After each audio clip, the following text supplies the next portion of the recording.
Welcome to the third podcast by the Merseyside Pensioners Association.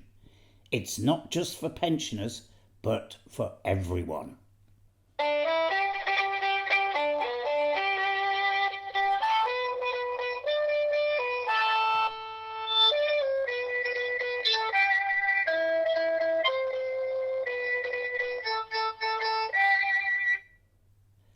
That was Merseyside pensioner Phil Newton playing his violin, and we'll be hearing more from Phil later on in the programme.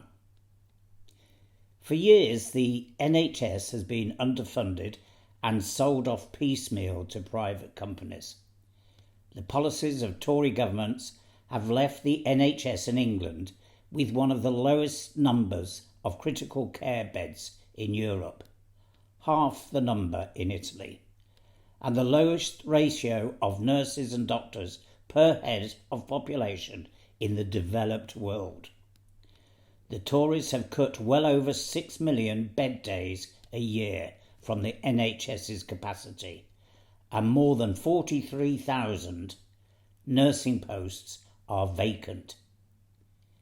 We've been told repeatedly that the government has been pumping more money into the NHS despite huge financial constraints. That is as true as the government claims that NHS workers are adequately protected from the coronavirus. It's as true as the claim that austerity is over. This is MPA member Phil Maxwell saying that the government is lying to us and Boris Johnson is the liar in chief. We've been told there is no magic money tree, but it now appears the Tories have found a forest full of them.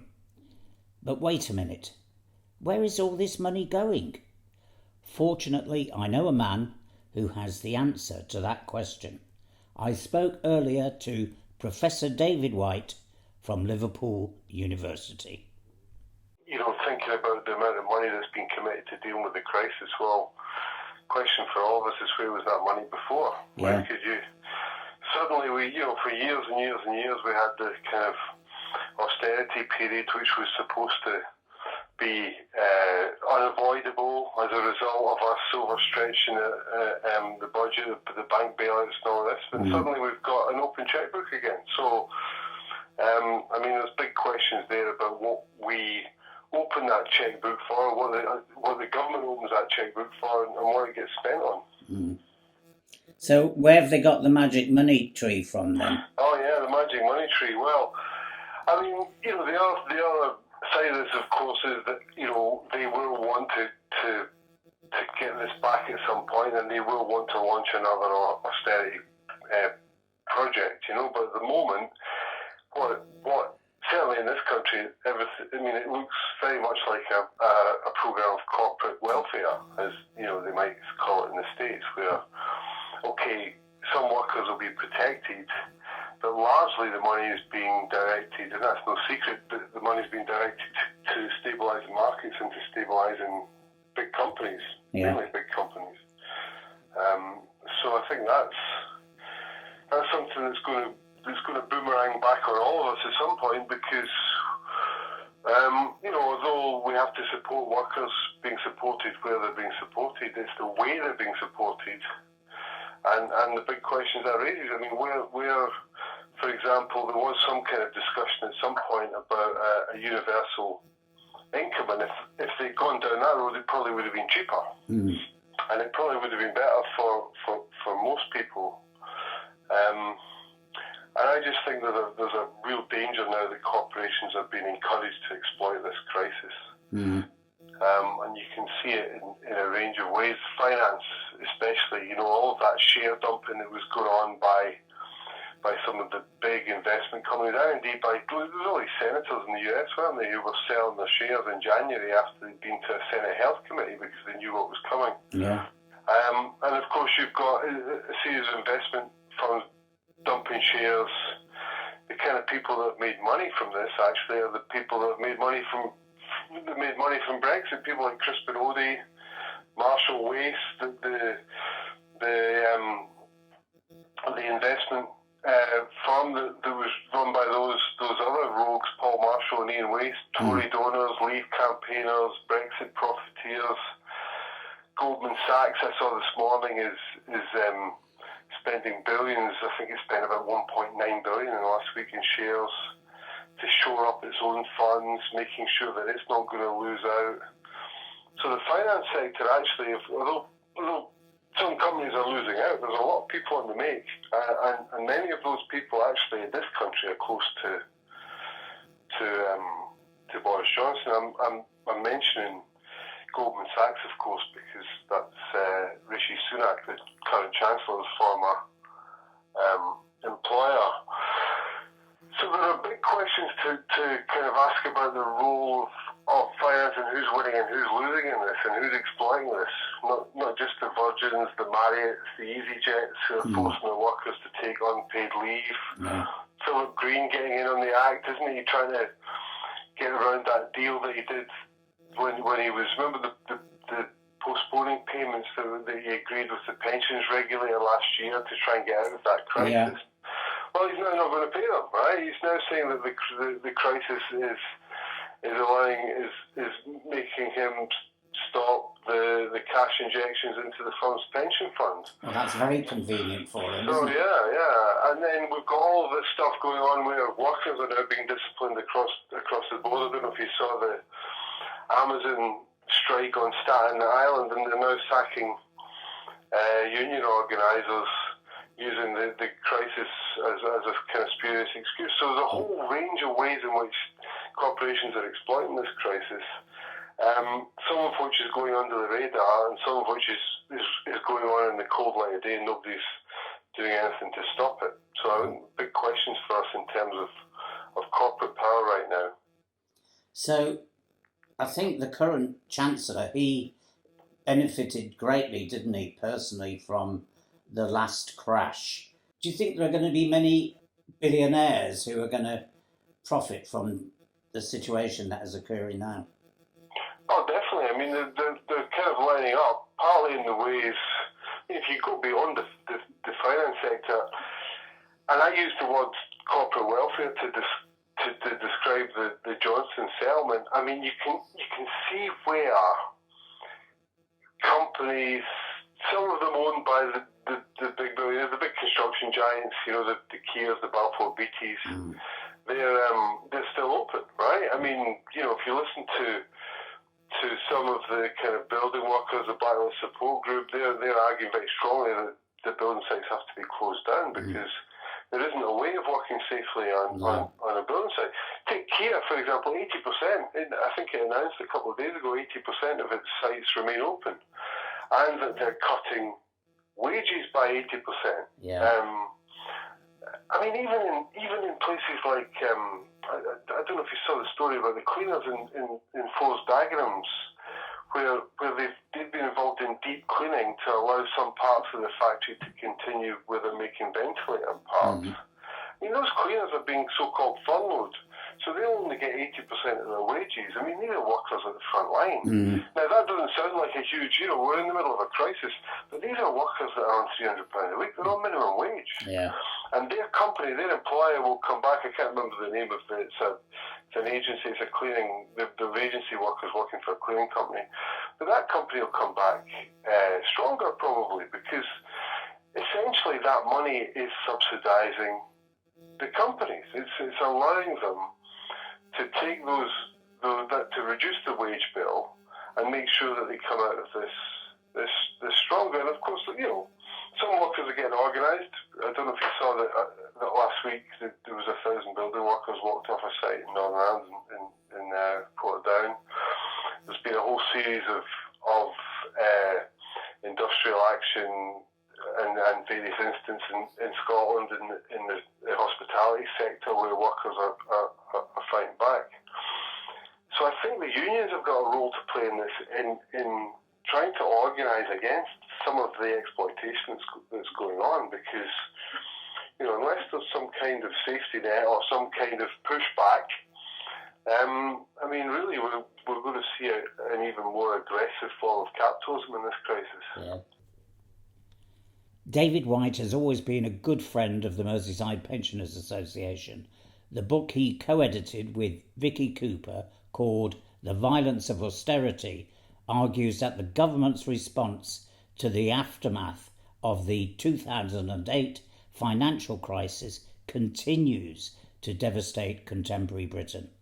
It's a compelling and shocking expose of the ways in which austerity policies harm people in Britain.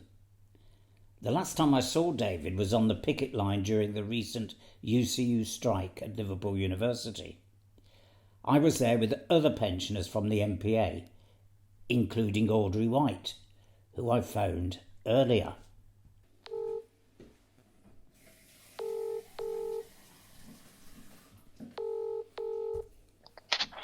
Hello?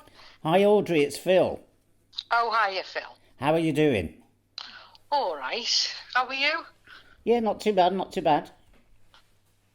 I just think, this is the highlight of my week, to have a conversation with somebody from the Pensioners Association. We're used to meeting regularly on picket lines and, CCG meetings and fighting for, a fairer society. And here we are all locked up in our homes. So, but we're not gagged, Audrey. That's the important thing. We're not gagged. So what's been going on in your life? Well, I mean, today, you spend your life trying to think about how can you make a bit of chicken last 3 meals, and trying to get a bit of exercise.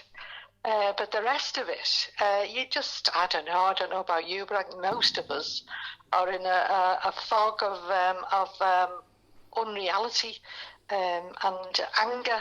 Yeah. And absolute horror, and feeling afraid at the same time, And I've been spending, I've had a walk today and so on, but I've been spending the last couple of days listening to, the nightmare, and I'm talking about nightmare close at home for people that I know. I've got a wonderful friend of mine who's a senior nurse. And she visits the community, visiting old people's homes, and I mean institutions, as well as individual homes of old people. She cares for the elderly. And, I'm so worried about her, and so is she actually, and so is the rest of her family, because she doesn't have the adequate masks and PPE, that, as they're calling it. She just doesn't have the right gear to protect them, to protect the patients. Never mind, to protect herself.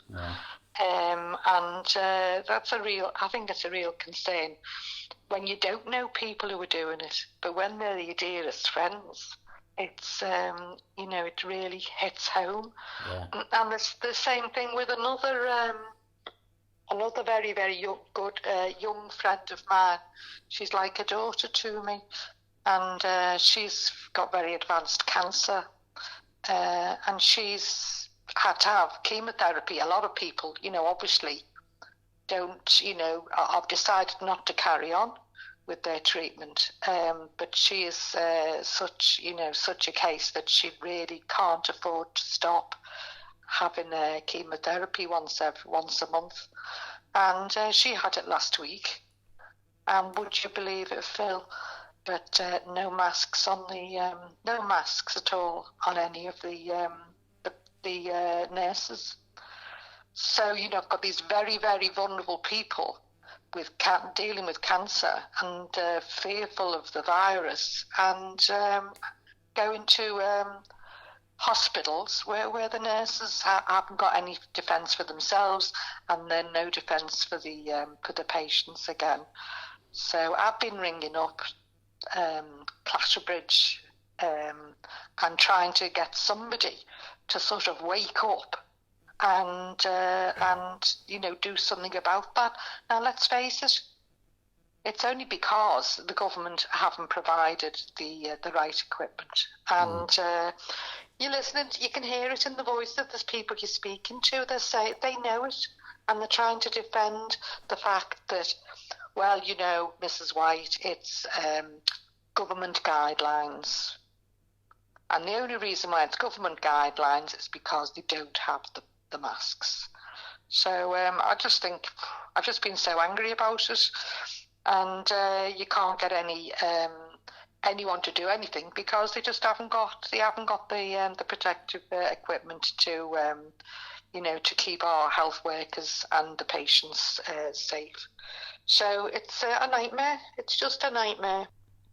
That was Audrey White, who was named by the TUC as one of the most influential women of the last 100 years for fighting sexual harassment. Audrey was also a founder of the anti-war movement on Merseyside. Thanks to those who've been in touch to provide feedback for the podcast. Several listeners wanted to know when Mary Harrison was coming onto the programme. Mary, for many years, was the secretary of the MPA. I called her earlier on today.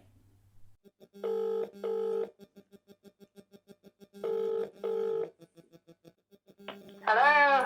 Hi Mary, it's Phil. Hello Phil, are you alright? Yeah, not too bad. What have you been up to?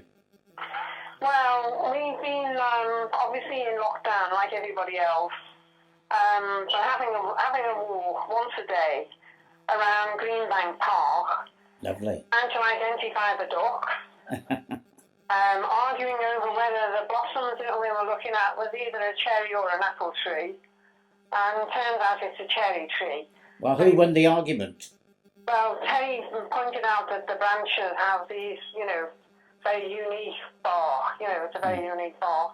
So it's a very, very attractive tree. But it's absolutely lovely. There's several of them in Greenbank. It's a really nice park. Yeah. Because it's nearby, it means that we can have, a good 45 minutes, an hour's walk, have a stroll around. Yeah, brilliant. And making sure that we keep our distance. Yes, of course. So I walk 6 feet ahead of him. Very appropriate, yeah. So. You're the boss, so he should be walking behind, shouldn't he? Yeah, quite right too. So what do you think about what's going on in the world today then? Well, looking at what's happening with, everybody in lockdown, yeah. And the government's slow on the uptake to actually do anything about testing and using the most basic principles, of what to do in the event of an epidemic. Mm. They didn't seem to have put much planning into it at all, even though they did have plenty of notice to do that. Yeah. It reminded me when we got some youngsters living opposite some students. Yeah. They put a little note through our door. Mm-hmm. We're here if you need any help, if you want any shopping or you want medicines picked up and so on. Mm. And I thought that's so nice of them because most of the students have gone home. Yeah. So this group are obviously here either working, or can't go home for whatever reason. But it just demonstrates the way, people are more than ready to step up to the plate. And it put me in mind of that comment from Margaret Thatcher when she said, there's no such thing as society, only individual men and women and their families. Mm. And that, I think, epitomises everything about this Tory government. Yeah. Because that's actually what they think. And of course, I know it's part of the market economics philosophy, that you don't have a heavy-handed state, as they tend to talk about it as the nanny state. That's the term that they use, isn't it? Yeah. And they say, that you should give people as much freedom as they want, and the market will sort things out. And of course, what we end up with is we know from our experience of privatisation, of the fact that, the railways are not running properly, the transport is in disarray, the National Health Service is under persistent attack. And at a time like this, you start to realise that in actual fact, you need, if you like, a nanny state. You need a heavy-handed state. Mm. You need someone to actually step in and say, the private sector can't deal with this, so somebody else has got to step in and do it. And that inevitably will be the state. Yeah. And I think that that's the ideas that Jeremy Corbyn was actually arguing for, before the election. Yeah. And it is part and parcel of the manifesto as well. Yeah. It was part and parcel of the manifesto in 1945 that saw the post-war Labour government, they attacked what they referred to as the five giants. And that was ignorance, disease, squalor, idleness, and the other one was ignorance. Yeah. So the 1945 Labour government tackled those five giants with a house building programme, the 1944 Education Act, the National Health Service, improved conditions for people on the dole and so on, to try and introduce full employment. And that was all part of their manifesto. And when you look at that 1945 manifesto, in comparison to the 1990 manifesto, it was far more radical. Yeah. Manifesto that Jeremy Corbyn was actually pushing out. And people were saying, oh, this was a revolutionary manifesto, this is a Marxist programme and all the rest of it. So the idea that there's no such thing as society is actually being, it's being demonstrated now. And that society is very much a thing. And the numbers of people, volunteering or stepping up to offer help and so on, it's absolutely astonishing.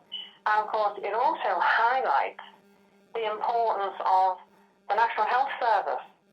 And I really do hope that when this is all over, that people appreciate the National Health Service and there'll be no more, pay caps, 1% for NHS workers, and that people doing other essential jobs, like the bin men, like the delivery drivers, like the shop workers, like the police, like the ambulance services and so on. And most of those services have been outsourced, and consequently they've been cut, wages and conditions have been attacked, and I just hope that, people remember this and realise that you have to, we have this, it's suggested that we should have a clap for the National Health Service. And I think it should be, we applaud all those workers who are actually keeping society together at the moment. And they are, the people who are keeping basic services going, cleaning the streets, stacking the shelves in the supermarkets and so on. And these are the people who are on 0-hour contracts or on very low wages, always considered as being a sort of low-skilled work. And it's not low-skilled in actual fact. It's very, very essential work. Thanks for that, Mary, and we'll be getting back to Mary in a future podcast. If you are a pensioner and you want to share your experiences, then email me with your telephone number at maxwellphotouk@yahoo.co.uk and I'll get back to you. We conclude this week's programme with more music from Phil Newton. On behalf of the MPA, this is Phil Maxwell saying goodbye for this week.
Okay? Brilliant. The title of the song, We're Busy Doing Nothing, in lockdown, I suppose what they're calling it, social isolation. But in fact, it's practically the opposite thing going on. Sitting in the garden, looking at these birds swooping my breadcrumbs off the top of my head, and they're not doing anything idle, because nature seems to be silent. Yes, it's busy underneath. Perhaps that's what's going on in the city centres now.